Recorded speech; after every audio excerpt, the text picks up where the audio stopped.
അവസാന നിമിഷം മുഖ്യമന്ത്രിയുടെ ഞെട്ടിക്കുന്ന നീക്കം. തോക്കുപൂട്ടി പോലീസ് സേന സ്തബ്ധരായി നിന്നുപോയ ഒരു അത്യപൂർവ രാഷ്ട്രീയ നാടകത്തിനാണ് കേരളം സാക്ഷ്യം വഹിച്ചിരിക്കുന്നത്.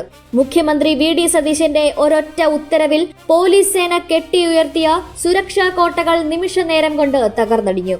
ശാന്തിഗിരി ആശ്രമ സന്ദർശനത്തിനായി മുഖ്യമന്ത്രി എത്തുമ്പോൾ വഴി നീളെ വൻ പോലീസ് സന്നാഹത്തോടെയാണ് റൂറൽ എസ്.പിയുടെ നേതൃത്വത്തിൽ വിന്യസിച്ചിരുന്നത്. വിവിധ രാഷ്ട്രീയ കക്ഷികളുടെ പ്രതിഷേധമുണ്ടായേക്കാമെന്ന ഇന്റലിജൻസ് റിപ്പോർട്ടുകളെ മുൻനിർത്തി 3 ഡിവൈഎസ്പിമാരും 22 ഇൻസ്പെക്ടർമാരും മഫ്തിയിലുള്ള 50ഓളം പോലീസുകാരുമടക്കം 92 ഉദ്യോഗസ്ഥരുടെ വൻ പടയാണ് വഴിയോരങ്ങളിൽ നിലയുറപ്പിച്ചത്. തോക്കും ലാത്തിയുമായി മുഖ്യമന്ത്രിക്ക് കനത്ത കാവലൊരുക്കാൻ പോലീസ് സേന സന്നദ്ധരായി നിന്ന ആ അവസാന നിമിഷത്തിലാണ് ആരും പ്രതീക്ഷിക്കാത്ത ആ ഞെട്ടിക്കുന്ന നീക്കം മുഖ്യമന്ത്രിയുടെ ഓഫീസിൽ നിന്നും ഉണ്ടായത്. തനിക്ക് ചുറ്റും അനാവശ്യമായി ഒരുക്കിയ ഈ അമിത സുരക്ഷ പാടില്ലെന്ന് കർശനമായി നിർദ്ദേശിച്ചുകൊണ്ട് പോലീസ് തയ്യാറാക്കിയ ആ വൻ സുരക്ഷാ ലിസ്റ്റ് മുഖ്യമന്ത്രി വെട്ടിനിരത്തി. പരിപാടി നടക്കുന്ന നെടുമങ്ങാട് സബ് ഡിവിഷനിലെ വിരലിലെണ്ണാവുന്ന പോലീസുകാരെ മാത്രം നിലനിർത്തി ബാക്കി മുഴുവൻ സേനയെയും അടിയന്തരമായി അവിടെ നിന്ന് പിൻവലിക്കാൻ മുഖ്യമന്ത്രി ഉത്തരവിട്ടു.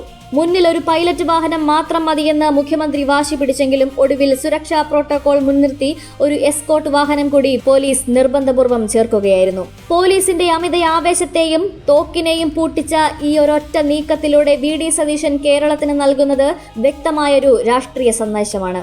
മുഖ്യമന്ത്രിയുടെ ഈ അപ്രതീക്ഷിത ആർജവം കാണുമ്പോൾ കേരള ജനതയ്ക്ക് ഓർമ്മ വരുന്നത് മുൻ മുഖ്യമന്ത്രിയും നിലവിലെ പ്രതിപക്ഷ നേതാവുമായ പിണറായി വിജയന്റെ ആ പഴയ കരിനിഴൽ ഭരണകാലമാണ്. നാട് ഭരിച്ചിരുന്ന സമയത്ത് പിണറായി വിജയൻ റോഡിലിറങ്ങിയാൽ കേരളം ഭീതിയുടെ മുനമ്പിലാകുമായിരുന്നു. ജനങ്ങളെ വഴിയിലാക്കിക്കൊണ്ട് മുന്നിലും പിന്നിലുമായി ഡസൻ കണക്കിന് കറുത്ത ഇന്നോവ കാറുകളുടെ അകമ്പടിയോടെ പാഞ്ഞു പോയിരുന്ന ആ രാജകീയ സുരക്ഷാ അഹങ്കാരം ഇന്നും ജനങ്ങളുടെ മനസ്സിലുണ്ട്. കരിങ്കൊടിയെ പേടിച്ച് കറുത്ത മാസ്കും കറുത്ത തുണിയും വരെ നിരോധിച്ച ജനങ്ങളെ അത്രമേൽ ഭയന്ന ഒരു ഭരണാധികാരിയായിരുന്നു അന്ന് പിണറായി വിജയൻ.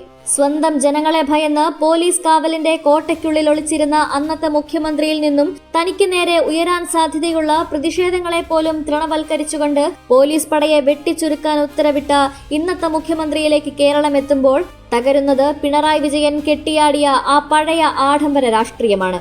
അന്ന് ആ അനാവശ്യ പോലീസ് കാവലിനെ അന്ധമായി ന്യായീകരിച്ചവർ ഇന്ന് പ്രതിപക്ഷത്തിരുന്ന് എന്തു മറുപടി പറയും? ഭരണാധികാരികൾ ജനങ്ങളെ സേവിക്കാനുള്ളവരാണ്, അല്ലാതെ അവരെ ഭയപ്പെടുത്താനുള്ളവരല്ല എന്ന് വി.ഡി. സതീശൻ തന്റെ ഒരൊറ്റ പ്രവൃത്തിയിലൂടെ തെളിയിച്ചിരിക്കുകയാണ്. ജനങ്ങളിൽ നിന്ന് അകന്നുപോയ പഴയ ഭരണാധികാരികളുടെ ധാർഷ്ട്യത്തിന് ജനകീയ ബദലിലൂടെ മറുപടി നൽകുന്ന ഒരു കാഴ്ച കേരള രാഷ്ട്രീയത്തിൽ പുതിയൊരു മാറ്റത്തിന് തന്നെ തുടക്കം കുറിക്കുകയാണ്.